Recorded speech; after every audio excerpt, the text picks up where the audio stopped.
দক্ষিণ রাঙ্গুনিয়া শিলক হাজারীকিল প্রবাসী গীতা শিক্ষা নিকেতনের উদ্যোগে জন্মাষ্টমী উদযাপন করা হয়।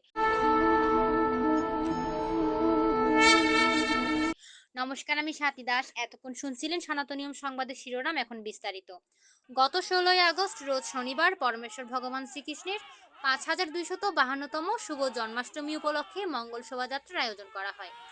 প্রাণপুরুষ মহাবতার ভগবান শ্রীকৃষ্ণের জন্মতিথি ও শুভ জন্মাষ্টমী।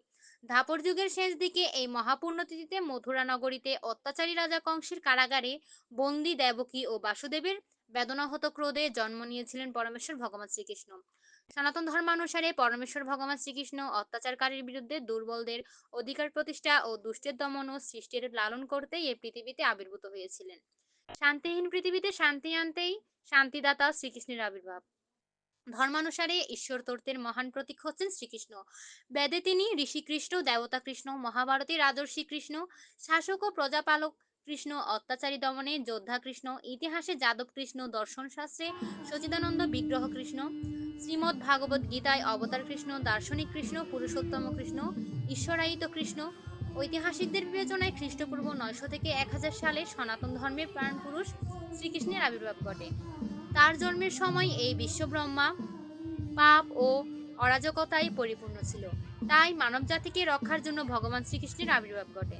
নানা ভূমিকায় অবতীর্ণ হয়ে শ্রীকৃষ্ণ মানবজাতির কাছে বিভিন্ন জীবন ধারণের অনন্য উদাহরণ রেখে গেছেন। শ্রীকৃষ্ণের বাণী সমগ্র বিশ্বকে আলোড়িত করছে হাজার হাজার বছর ধরে।